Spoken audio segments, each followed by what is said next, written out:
శ్రోతలకు నమస్కారం. కథాపుస్తకంకి స్వాగతం. ఈరోజు మనం శ్రీమతి హోతా పద్మిని గారు రాసిన మార్పు అనే కథను విందాం. ఈ కథ 11 డిసెంబర్ 2008న ఆంధ్రభూమి సచిత్ర వారపత్రికలో ప్రచురితమైన కథ. ఇక కథలోకి వెళ్దాం. విషి ఫోన్ చేశాడా? వడ్డన పూర్తి చేసి నేతిగిన్నెతో వచ్చిన కోడల్ని అడిగారు విశ్వనాథం గారు. తులసి భర్త వైపు చూసింది. సూర్యనారాయణ అదే సమయంలో భార్య వైపు చూశాడు. చేశాడు నాన్న అంటూ అస్పష్టంగా గొణిగినట్టు అన్నాడాయన. వాడు హైదరాబాదుకు వెళ్ళి 3 రోజులయ్యింది. మంగళవారం పొద్దుటకి వస్తానన్నాడు, రాలేదు.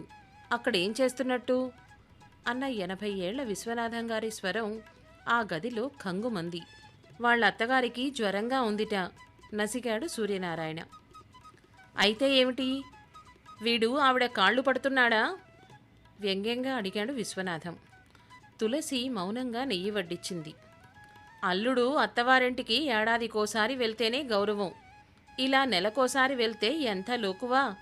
ముసలాయన అన్నం కలిపి ముద్ద నోట్లో పెట్టుకున్నాడు ఈ మాటంటూ. సూర్యనారాయణకి ముద్ద దిగడం లేదు. పోనీ వెళ్తే వెళ్ళాడు. చుట్టంచూపుగా చూసిరాక ఏకంగా 3 రోజులుండిపోయాడు. గౌరవంగా చూస్తారా వాళ్ళు? అంటూ విశ్వనాథం అన్నం తింటున్నంతసేపు సాధింపుగా ఏదో ఒకటి అంటూనే ఉన్నాడు. తులసికి మామగారి సాధింపు కొత్త కాదు. ఆయన ఏమన్నా భర్త ఎదురు చెప్పకపోవడం కూడా తెలుసు. ఇది సూర్యనారాయణకి తండ్రి పట్ల ఉన్న గౌరవమో భయమో ఆమెకి ఈనాటికి అర్థం కాదు. భోజనమై మామగారు ఆయన గదిలోకి వెళ్లేదాకా ఆగి తులసి తమ బెడ్రూంలోకి వచ్చి భర్త సెల్ఫోన్లోంచి కొడుక్కి ఫోన్ చేసింది. విషి, మీ అత్తగారు ఎలా ఉన్నారు అని అడిగింది. జ్వరం తగ్గిందమ్మా, ఇంకా అన్నం తినడం లేదు, లిక్విడ్ డైట్ మీదే ఉన్నారు అన్నాడు విషి. కల్పన ఎలా ఉంది అని అడిగింది. తనకి ఏం తిన్నా వాంతులవుతున్నాయి అన్న విషితో, నెల తప్పిన కొత్తల్లో అలాగే ఉంటుంది, జ్యూస్లవి ఎక్కువ తీసుకోమని చెప్పు అని చెప్తోంది తులసి. అలాగేనమ్మా, నేను రేపు బయలుదేరి వస్తున్నాను, లీవ్ కూడా అయిపోవచ్చింది అని చెప్పిన కొడుకుతో, సెలవు పొడిగించడానికి ఉండదా అని అడిగింది. లేదమ్మా, అయినా మా మామగారు వంట మనిషిని మాట్లాడారు. ఆవిడ రేపటి నుంచి వస్తుంది. అత్తయ్య గారిని హాస్పిటల్ నుంచి నిన్న డిశ్చార్జ్ చేశారుగా, ఇక వాళ్ల తంటాలేవో వాళ్ళు పడతారులే అన్నాడు. సరే, కల్పనని అడిగానని చెప్పు అందావిడ. సరే అని ఫోన్ పెట్టేశాడు విషి.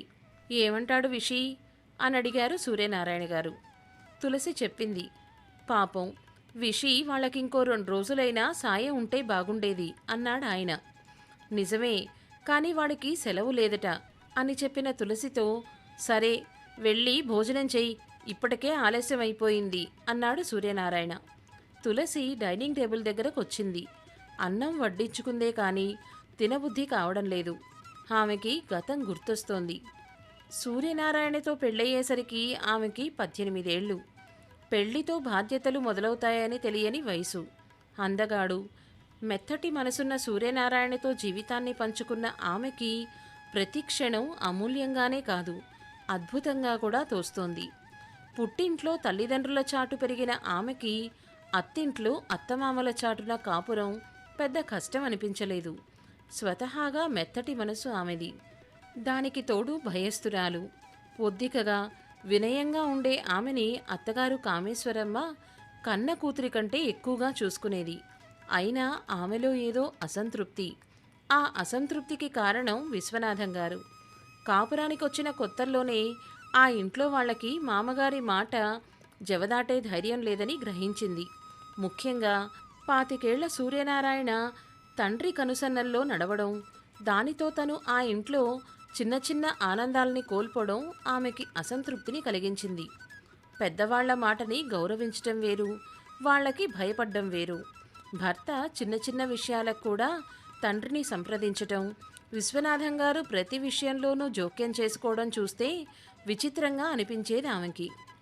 ఆమె పెళ్ళైన 2 నెలలకి సంక్రాంతి పండుగకి వియ్యాలవారిని తమ ఇంటికి ఆహ్వానించటానికి ఆమె తండ్రి రామనాథం వచ్చాడు. తండ్రితో ముక్తసరిగా మాట్లాడుతున్న మామగారిని గమనిస్తోంది తులసి. తన పెళ్ళెప్పుడు కట్న కానుకల దగ్గర గాని, పెట్టుపోతల దగ్గర గాని పేచీలు లేవు. మరి మామగారి మనసులో ఏం పెట్టుకొని తండ్రితో ముభావంగా మాట్లాడుతున్నారో ఆమె ఊహకి అందలేదు. కులాసాగా ఉన్నారా అన్నయ్య గారు అని అత్తగారు నోరారా పలకరించి మర్యాద చేయడం మండుతున్న ఆమె మనసుకి చందనపు పూతలా అనిపించింది. సంక్రాంతి పండుగ 3 రోజులు మీరు మా ఇంట్లోనే ఉండాలి. మేము కలిసి పండుగ జరుపుకోవాలి అని మర్యాదగా ఆహ్వానించాడు వియ్యంకుడిని రామనాథం. అబ్బే, మేమంతా ఎందుకండి, మీ అమ్మాయి అల్లుడు వస్తారు. కావాలంటే మీ అమ్మాయి 4 రోజుల ముందే వస్తుంది అన్నాడు విశ్వనాథం. తండ్రి ఎన్నిసార్లు ప్రాధేయపూర్వకంగా పండక్కి రమ్మని పిలిచినా మామగారు తిరస్కరించడం చూసిన తులసికి భయం వేసింది. అల్లుడు వచ్చేదాకా ఉండి పండక్కి పిలుద్దామనుకున్న రామనాథం ఆశ తీరలేదు. నన్ను పిలిస్తే వాడిని పిలిచినట్టే, అంతగా పిలవాలనుకుంటే ఫోన్లో పిలవండి అన్నాడు విశ్వనాథం అన్యాపదేశంగా ఆయన్ని మీరింక బయలుదేరండి అన్నట్టు. రామనాథం చేసేది లేక కూతురితో వియ్యపురాలతో చెప్పి బయలుదేరాడు. తండ్రి పట్ల మామగారి వైఖరికి తులసి మనసు గాయపడింది. ఆ సాయంకాలం ప్రతిరోజులాగే సూర్యనారాయణ ఆఫీస్ నుంచి ఇంటికొచ్చి తండ్రి దగ్గర కూర్చున్నాడు. అతను గదిలోకొస్తే బావుండు, తండ్రి తమని పండగకి పిలిచాడనే విషయం చెప్పాలని తులసి ఉవ్విళ్ళూరుతోంది. పండుగ 3 రోజులు భర్తతో తన పుట్టింట్లో గడపబోతోంది అనే ఊహ ఆమెని ఉత్తేజితురాల్ని చేస్తోంది. కావుడు, అబ్బాయి వచ్చాడు, కాఫీ పంపించు అంటూ బిగ్గరగా పిలిచి చెప్పాడు విశ్వనాథం. వంటింట్లో ఉన్న కామేశ్వరమ్మ కాఫీ కలిపి కోడల్ని తీసుకెళ్లమని చెప్పింది. తులసి కాఫీ గ్లాస్తో హాల్లోకొచ్చేటప్పటికీ విశ్వనాథం గారు కొడుకుతో చెబుతున్నాడు, మీ మామగారు సంక్రాంతికి నిన్ను వాళ్ళ ఇంటికి ఆహ్వానించారు అని చెప్పగానే ఆహా అన్నాడు సూర్యనారాయణ చాలా మామూలుగా. భోగి రోజు ఉదయమే నువ్వు అమ్మాయి రాజమండ్రి వెళ్ళండి. తులసి పండుగ 4 రోజులు అక్కడుంటుంది. నువ్వు మాత్రం సాయంత్రానికి ఇక్కడికొచ్చేయి అన్నాడు. అలాగే నాన్నగారు అన్నాడు అతను. తులసి కాఫీ గ్లాస్ అతనికిచ్చి లోపలికొచ్చేసింది.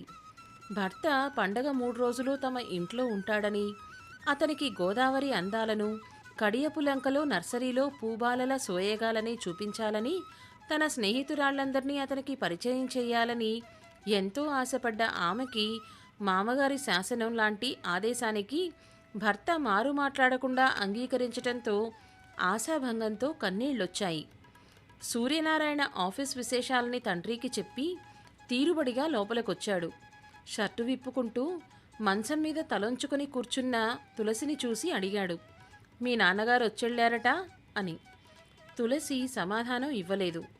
ఆమె చుబుకం పట్టి ఆమె ముఖాన్ని పైకెత్తిన అతను ఆమె కన్నీళ్లు చూసి ఆదుర్దాగా అడిగాడు, ఎందుకేడుస్తున్నావు అని.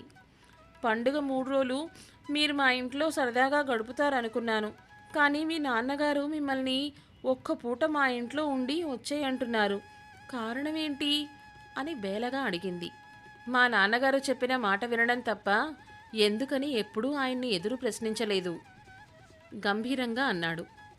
ఆ సమాధానంతో తులసి నిరుత్తరాలైంది.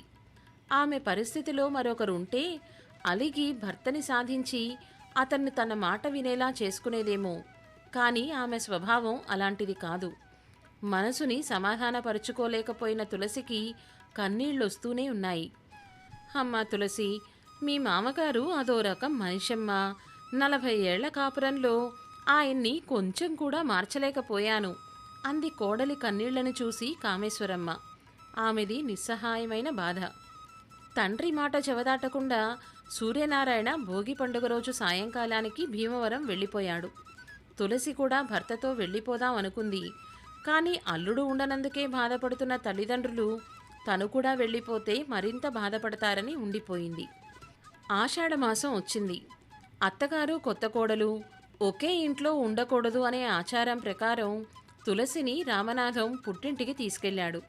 పుట్టింటికి వెళ్ళిన వారానికే ఆమె నెల తప్పిందని నిర్ధారణ అయ్యింది. రామనాథం ఆ శుభవార్తని వియ్యంకుడికి తెలియజేశాడు. సంతోషం అన్నాడట విశ్వనాథం క్లుప్తంగా. ఆ విషయం కూతురికి చెప్పి, మరీ టెలిగ్రాఫ్ కోడ్లా మాట్లాడతాడేంటమ్మా మీ మామగారు అసహనంగా అడిగాడాయన. తులసి అదేమీ పట్టించుకునే స్థితిలో లేదు. ఆమె భర్త ఫోన్ కాల్ కోసం ఎదురు చూస్తోంది. 2 రోజుల తర్వాత అతను ఫోన్ చేశాడు. తులసి, థ్యాంక్ యూ వెరీ మచ్ అన్నాడు.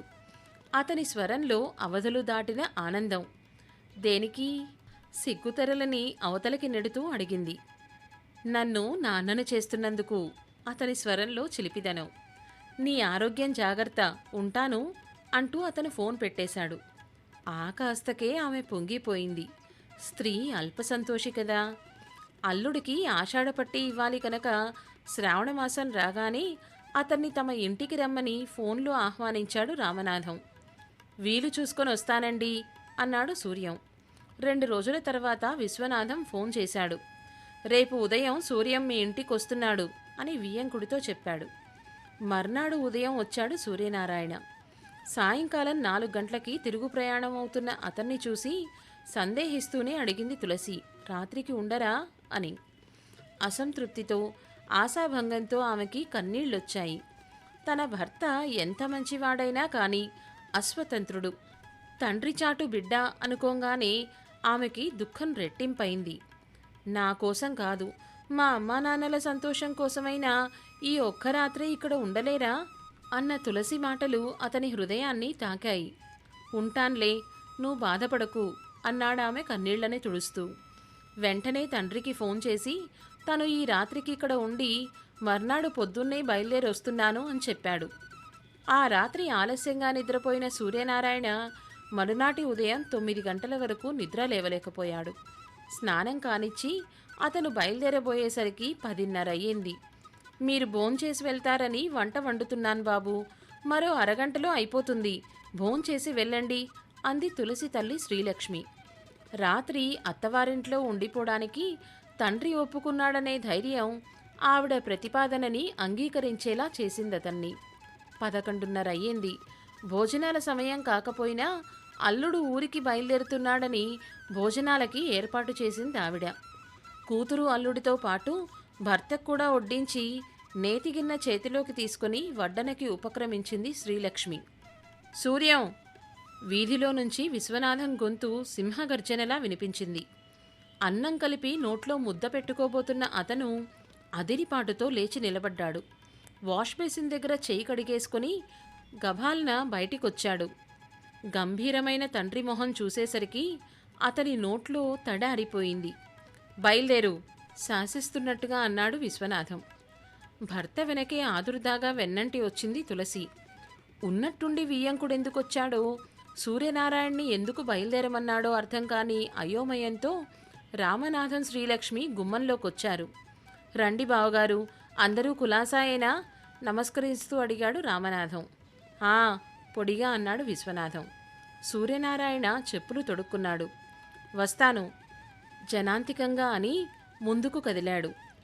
భోజనం ముందు నుంచి లేవడం మంచిది కాదని, భోంచేసి వెళ్ళమని, వియ్యంకుడిని లోపలికి రమ్మని, తమతో పాటు భోజనం చేయమని రామనాథం ఎంత బ్రతిమాలినా ప్రయోజనం లేకపోయింది.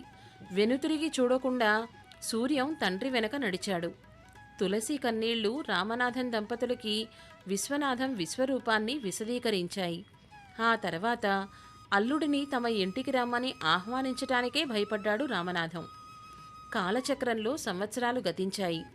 అత్తగారు చనిపోయాక ఆ ఇంటి బాధ్యతను తన భుజస్కంధాలపై వేసుకున్న తులసి పుట్టింటికి వెళ్లడమే అపురూపమైపోయింది. సూర్యనారాయణ తొలి సంతానమైన కూతురికి పెళ్లి చేశాడు. రెండో సంతానమైన కొడుక్కి తండ్రి పేరు పెట్టుకున్నా ఎవ్వరూ ఆ పేరుతో పిలవరు. షార్ట్కట్లో విషి అని పిలుస్తారు. బెంగళూరులో సాఫ్ట్వేర్ ఇంజనీరుగా పనిచేస్తున్న విషీకి పెళ్లి నిశ్చయమైంది. పెళ్లి వారం రోజులుందనంగా ఆ రాత్రి తాతగారు పిలిచారని ఆయన గదిలోకి వెళ్ళిన అతను అరగంట తర్వాత మొహం గంటు పెట్టుకుని తల్లి దగ్గరకొచ్చాడు. తాతగారు అలా మాట్లాడతారేమిటమ్మా అన్నాడు. ఏమన్నారు అని అడిగింది తులసి. నేను పెళ్ళయ్యాక చీటికి మాటికి అత్తారింటికి వెళ్ళకూడదట, బెట్టుగా ఉండాలట, అత్తగారింటికి ఏడాదికోసారి వెళ్తేనే గౌరవంగా చూస్తారట అని క్షణమాగి అన్నాడు. నా భార్య తల్లిదండ్రులు నా తల్లిదండ్రులాంటి వారు కారా అమ్మా? నేను వాళ్ళింటికి వెళ్ళకపోతే, వాళ్లతో ఫ్రీగా మూవ్ అవ్వకపోతే నా భార్య హట్టవ్వదా అని అడిగాడు విషి. తన భర్త తన పుట్టింటికి అతిథిగానే ఎందుకు వచ్చి వెళ్ళేవాడో అర్థమైంది తులసికి. నువ్వన్నదే కరెక్ట్ నాన్నా అంది కొడుకు సంస్కారాన్ని మనసులోనే అభినందిస్తూ. నీ అత్తమామలు నీ తల్లిదండ్రుల లాంటివారే, వాళ్ళని గౌరవించు, నీ గౌరవాన్ని నిలబెట్టుకో, నీ భార్య మనసుని కష్టపెట్టకు అంది తులసి. ఆ రాత్రి తులసికి నిద్ర పట్టలేదు. కొడుకు మాటల్ని మననం చేసుకుంటోంది. కాలంతో పాటు మనుషులు మారతారంటారు, కానీ మామగారి దృక్పథంలో అప్పటికీ ఇప్పటికీ మార్పు లేదు. అంతేకాదు, భర్తలో కూడా మార్పు లేదు. ఇప్పటికీ అతను తండ్రి చాటు కొడుకే. వేదనగా నిట్టూర్చింది. మరుసటి రోజు విషి సూట్ కేసుతో లోపలికి రావడంతోనే విశ్వనాథం అడిగాడు, ఏరా, మొన్ననే వస్తానన్నావు, ఇప్పుడా రావడం అని. మా అత్తగారికి జ్వరం తీవ్రత ఎక్కువై హాస్పిటల్లో జాయిన్ చేశారు తాతగారు అన్నాడు విషి. అందుకని అక్కడే ఉండిపోయావా? చెప్పిన టైంకి రావాలనే ఇంగితం లేదా? మీ నాన్న ఒకసారి ఇలాగే చేశాడు. అప్పటికి నువ్వు పుట్టలేదు. మీ నాన్న సాయంకాలానికి వస్తానని మీ తాత ఇంటికి వెళ్ళాడు. ఆ రాత్రి అక్కడే ఉండిపోయాడు. మర్నాడు పొద్దుటే వస్తానని ఫోన్ చేసిన వాడు రాలేదు. చెప్పిన టైంకి రాలేదని నాకు కోపం వచ్చి హుటాహుటిన భీమవరం నుంచి రాజమండ్రి వెళ్ళాను. మీ తాత ఇంటి గడపలో నిలబడి సూర్యం అని ఒక్క గావు కేక పెట్టాను. అన్నం ముందు కూర్చున్నవాడు తినకుండానే లేచి నా వెంట వచ్చేశాడు తెలుసా అన్నాడు విశ్వనాథం. ఏదో గొప్ప ఘనకార్యం చేసినట్టు చెప్తున్నారే. ఈ మాటలన్నది విషి కాదు, సూర్యనారాయణ. విశ్వనాథమే కాదు, విషి, తులసి కూడా నోట మాట రానట్టు అతని వైపు చూస్తుండిపోయారు. ఆ రోజు నన్ను భోజనం ముందు నుంచి లేపి మీ వెంట తీసుకెళ్లినందుకు ఆ ఇంటిల్లిపాది అభోజనంగా ఉన్న విషయం మీకు తెలుసా? వాళ్ల మనసులు ఎంత గాయపడ్డాయో మీకు అక్కర్లేదు. మీ పంతం, పట్టుదల అవే ముఖ్యం మీకు. అల్లుడు చీటికి మాటికి అత్తవారింటికి వెళ్తే గౌరవం ఉండదని ఆ రోజు నాకు చెప్పారు. ఇప్పుడు మీ మనవడికి చెప్తున్నారు. మీ అర్థం లేని సిద్ధాంతాలతో, ఆంక్షలతో నన్ను మా అత్తవారింటికి వెళ్ళనీయకుండా చేశారు. ఒక మగవాడి చేత తాళి కట్టించుకున్న అమ్మాయి తన వాళ్లందరినీ వదులుకొని భర్త కుటుంబ సభ్యులని తన వాళ్లుగా భావించాలి. ఆ ఇంటి వాళ్ళకి చాకిరీ చెయ్యాలి. కానీ ఒక ఇంటికి అల్లుడైన వ్యక్తి మాత్రం ఆ కుటుంబానికి అతిథిగా వెళ్ళాలి తప్ప వాళ్ల కష్టసుఖాల్లో పాలు పంచుకోకూడదు. ఇదెక్కడి న్యాయం నాన్నా? మారుతున్న కాలంతో పాటు మారని వ్యక్తి మీరు. మీలో మార్పు రాకపోయినా పర్వాలేదు. పాలల్లాంటి విషి మనసులో విషాన్ని నింపకండి అని శుతిమెత్తని కొడుకు స్వరంలో అంతర్లీనంగా ఉన్న పదును చూసి మొదటిసారిగా జంకాడు విశ్వనాథం గారు. తులసి భర్తని ఆనందాశ్చర్యాలతో చూస్తోంది. అతనిలో ఆలస్యంగా అయినా వచ్చిన మార్పు ఆమెని సంతోషపెట్టింది. సమాప్తం. ఇదండి కథ. ఇప్పుడు కొంచెం మార్పు వచ్చిందేమో అనిపిస్తోంది, కాదంటారా? ఈ కథ గనక మీకు నచ్చినట్లయితే లైక్ చేయండి, షేర్ చేయండి. మరిన్ని సందేశాత్మక, సామాజిక, వినోదాత్మక కథలు వినాలి అనుకుంటే కథాపుస్తకం ఛానల్ని సబ్స్క్రైబ్ చేసుకోండి. ధన్యవాదాలు.